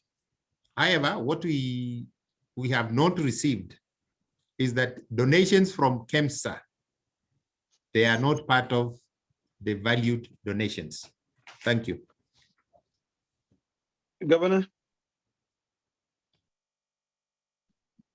Chair, you have seen we had attached all the donations, not all actually. The donations were of two types. There were those donors who only asked the county emergency response committees to accompany them for the distribution. So those could not actually be our donations. They went directly to the recipients. But those donations that were handed over to the county emergency response committee were all recorded and valued, for which we have sent, and I'm glad the auditor has confirmed the receipt of the list and the value.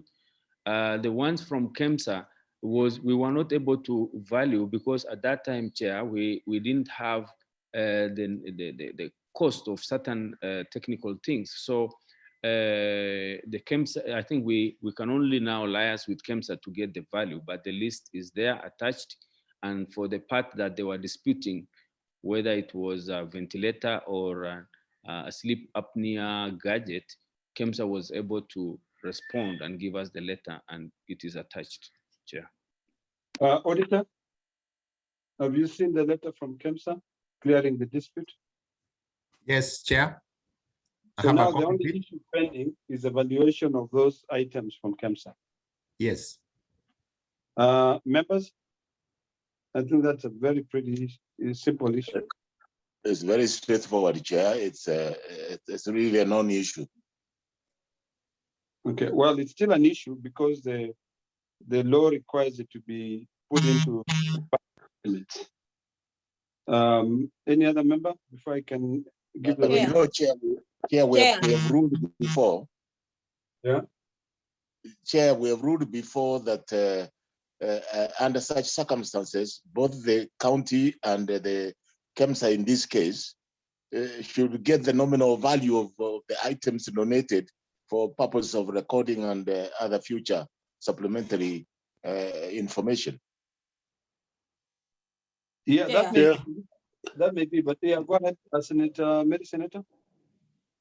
I think this is a very straightforward issue. It is a straightforward issue, Chair. Only that we have noticed across all counties that I think KEMSA has some really, KEMSA is the one to blame on this particular issue of donations. We have seen across counties that they haven't valued whatever they were given to counties, neither were they even registering. So I think it is clear from the county government of Isiolo that they've tried their part, only that KEMSA need to give value of whatever they've donated to these counties. Senator Abdullah. Chair, proceed. I'm okay. Okay.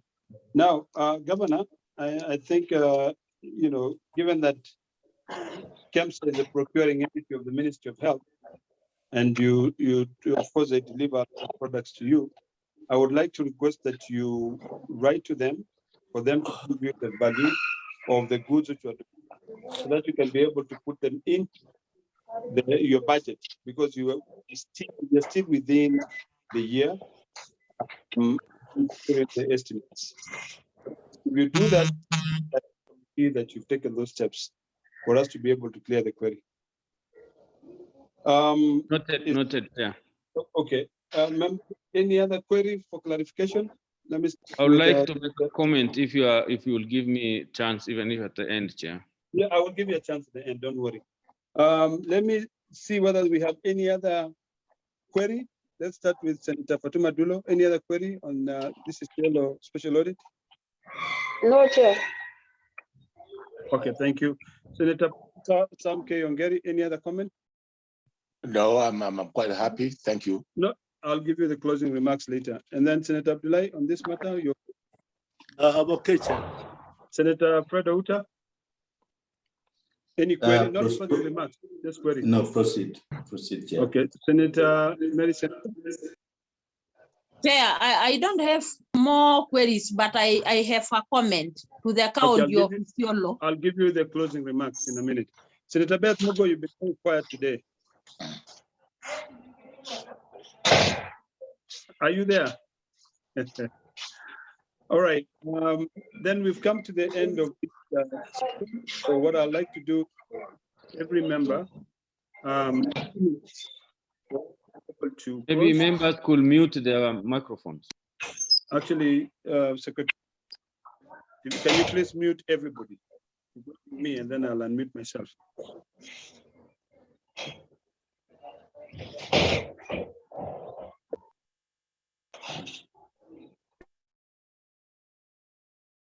Great. So I will give each member two minutes to do closing remarks. We will start with Senator Abdullahi Ali. Kindly proceed with closing remarks. Chair, thank you very much. I want to congratulate the governor. At least he has improved from last time. Dr. Please, we have nothing personal here, and there's no problem. As my former classmate, I just want well for you and the people of Isiolo. I hope you do your things properly, and I wish you all the best. Thank you very much. Thank you. Senator Mary Senator, 2 minutes. Chair, I also want to appreciate the presentation by the governor and his team, but I want to tell him that the much time he has taken is because in the first place, when the auditors appeared in their county during the special audit, they were not prepared. So next time, let them make sure that they have all these required documentation, so that they won't waste a lot of the county time to come and answer audit queries. So put your house in order, engage your your CEOs, your county CECs, so that at least they make sure that they have all the documentations that are required at a particular time, so that you avoid much audit queries. Thank you. Can we go to Noted, Senator. Professor Sam Keyongel? Unmute yourself, unmute yourself, unmute yourself. Just to comment that, like Senator Blai Ali said and Governor Kuti, they were classmates. He only forgot to say that they were classmates under my tutelage as a lecturer, as a professor. So, but what I really wanted to say is that thank you, Governor Kuti, for the presentation of today. There is a lot of expectation from you, first of all, as a medic, and as a man who has also been a minister in health, to be able to get Isiolo to be the level where it's on a Maya pedestal, particularly in the area of health. And more so because you have an international airport there, and the corridor, the Lamu, the Lapset corridor will be passing through that region. Therefore, we expect a lot of activities in Isiolo, and I'm really personally looking forward to seeing a growing Isiolo under your leadership. Otherwise, I'm comfortable with the presentation that you have done today. Thank you. Now, Senator Fred Outa. Thank you, Chairman. Chairman, I also want to join the committee to thank the Governor Kuti and his team. And today is much more clear because for me, I think he has done a superb job. And as the host senator also today, it seems like there's nothing much, but I was expecting that today would be a day when we could be able to get clarification. And yet, Chair, I want to just tell Governor Kuti, as people have said, I mean, Senator Ongeri and Senator Ali, people expect a lot from you, the people of Isiolo. As a medic, they really expect quite a bit that you'll be able to improve the healthcare services in that area. But in general, you've done well, and we hope that when we retreat to write a report, the committee will decide. And I thank you. Thank you, Senator. Thank you very much. Do you still have Senator Beth Mogo? Okay. If we cannot get Senator Beth Mogo, is he there? All right. So let's give it to the host senator, Senator Fatuma Dulo. Hey, Chairman, let me just, I hope you're hearing me.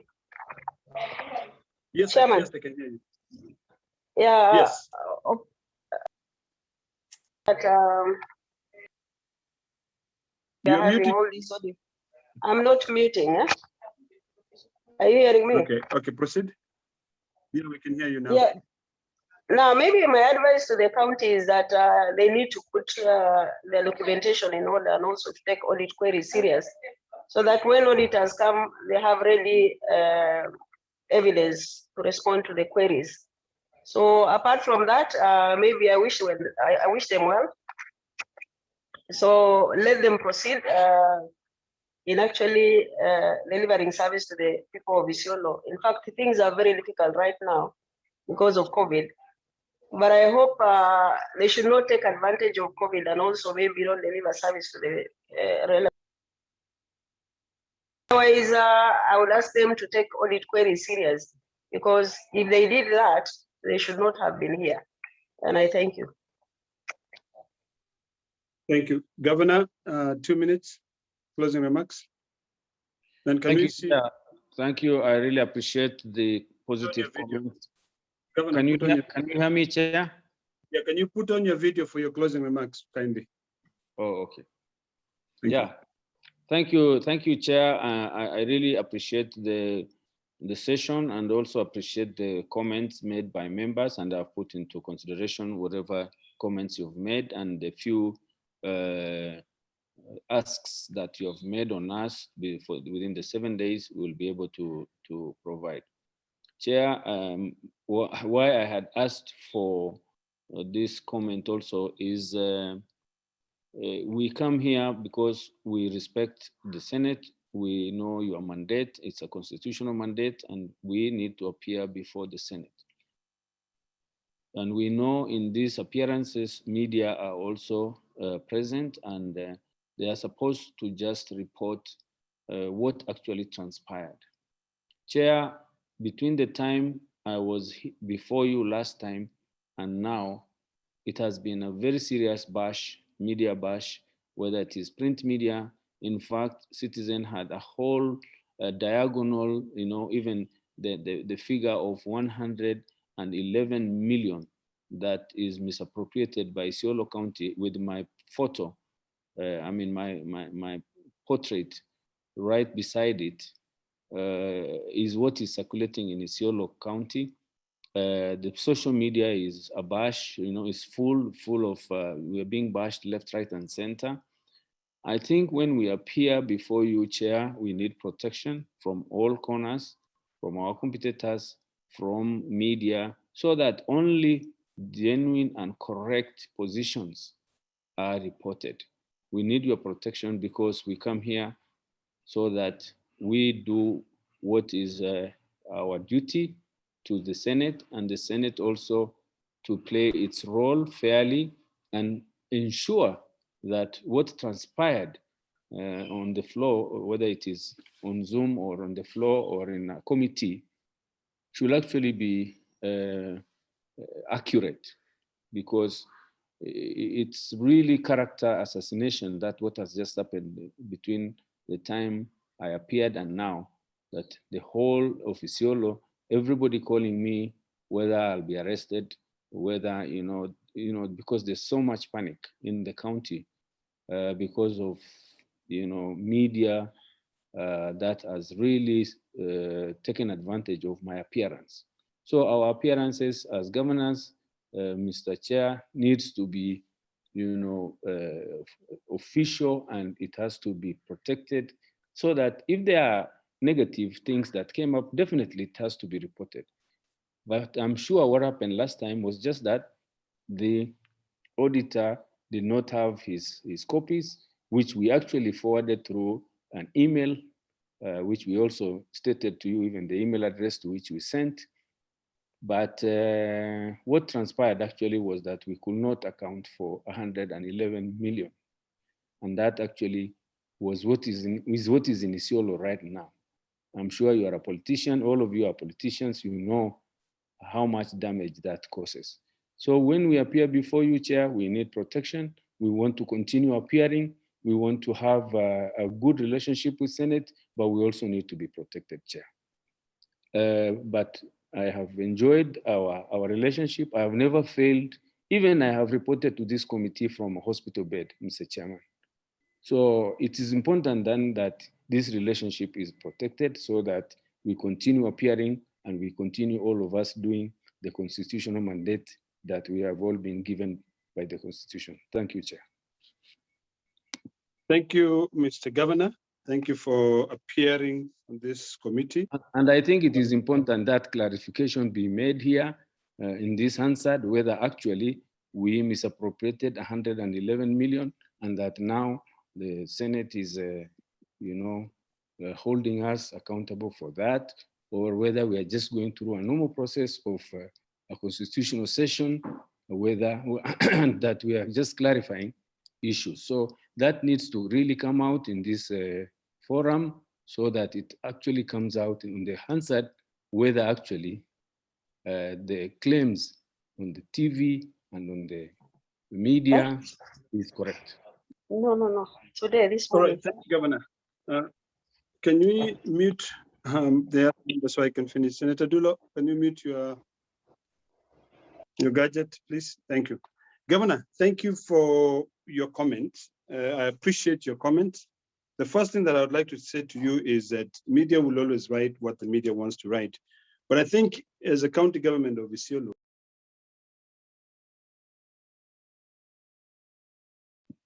we lost you, Chair.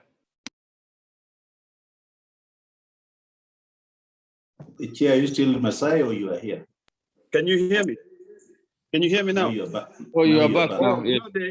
I'd asked for people to be muted, so I was also muted, and I didn't unmute myself. Let me just, before I close, now, Governor, let me first of all comment on the things that you've really emotionally tried to express in terms of what the media will write. Our standing orders, actually standing order number 212 of the Senate, will not allow us to control what the media writes. And I think on your part, as a county government of Isiolo, if you follow the law clearly in terms of the audit procedures, Section 31 of the Public Audit Act, you will not get this opportunity. You will not get a chance where you're bashed. The reason why you've come back twice here today is because your staff did not provide what the auditors wanted. During this second session, because you are among the few counties that are now appearing twice before this committee, the documents which were supposed to have been provided, if they were provided during the audit period, some of these issues would have been cleared. So I'd like to urge you and encourage you to really pay attention during the audit process. Look at, be present during the entry interview, during the exit interview, and before the auditors leave, clarify that they have got everything.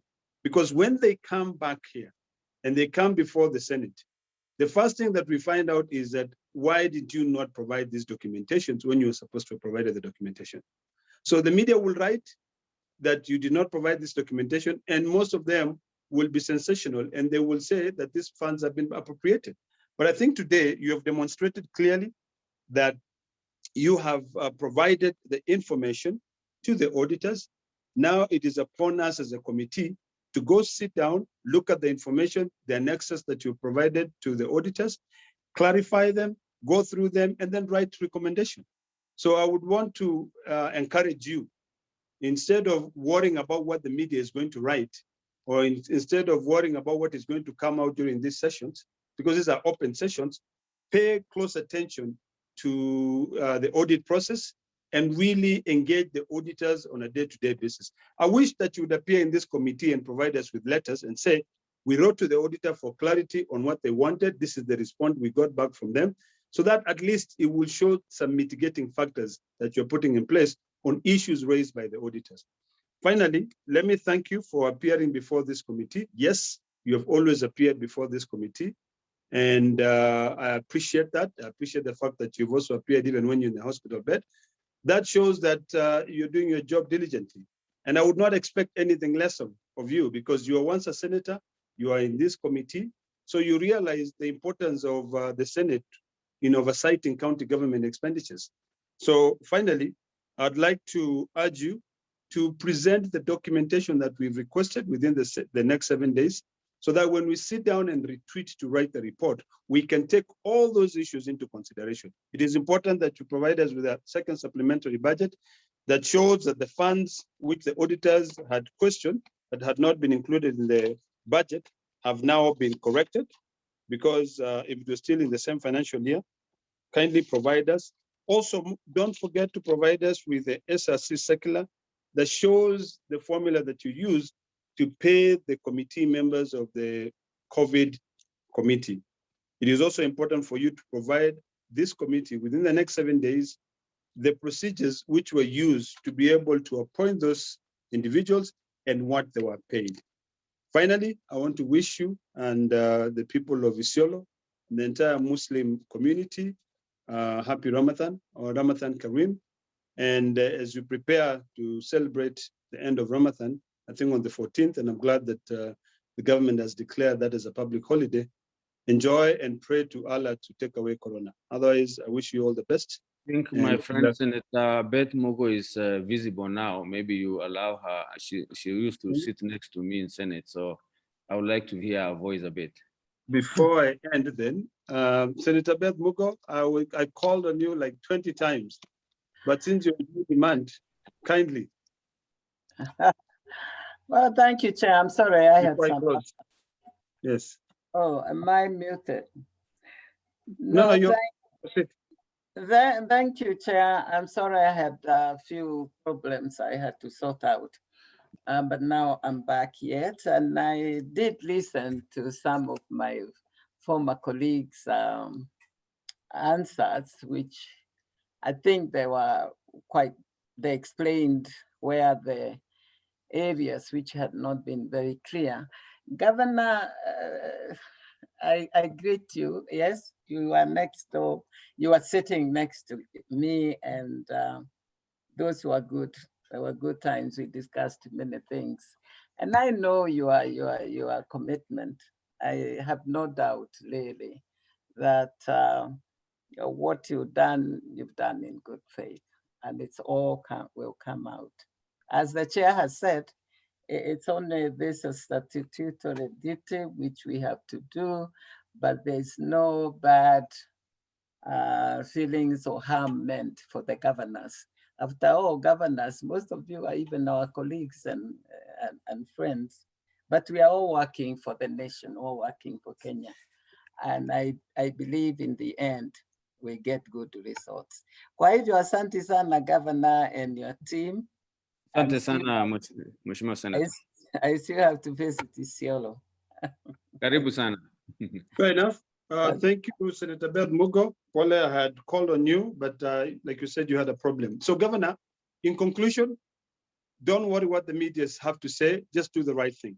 You're a politician, and Chair. of course, Chair, Governor, I really wanted you to note that there are standing orders covering also media, which says accurate reporting. I thought you could invoke that, but it's okay. I think the Media Council regulates the content of the media. Standing orders regulate the Senate proceedings. And the Constitution is quite sensitive that the Senate proceedings are open to the public. In fact, if we want to go on camera, our standing order, I think 212, requires us to get approval from the speaker. But in this case, there's really nothing to really build up on. And I would like to encourage you, Governor, to follow what I had indicated earlier, that Section 31 of the Public Audit Act, if you take that as a guide principle in terms of how to deal with the audit process, you will not have any of this. Worry about being bashed. I think it's Jubilee. Can you? It doesn't show. It's Jubilee. Senator Dullo, please. So we finish. So, Governor, let me just end by saying this. The media will say what they want to say. Do the right thing. Once you're doing the right thing, you should not have to worry. And I think the people of Isiolo, once they receive their services, as your senator has said, and as the other, as Professor Ongeri and Dr. Ali have said, you know, for us, all we do is just oversight. We look at what is brought before us, but really, the onus is on your part to ensure that you cooperate with the auditors and you provide the auditors with all the information they require, so that when you come here, it's really for us to congratulate you. Otherwise, I thank you very much for coming before this committee. And I hope that the media this time around will be able to report exactly what happened, that you provided the additional information which was requested by the committee, and that the committee will retreat to write a report and they will give their final word. Otherwise, I thank you and wish you all the best.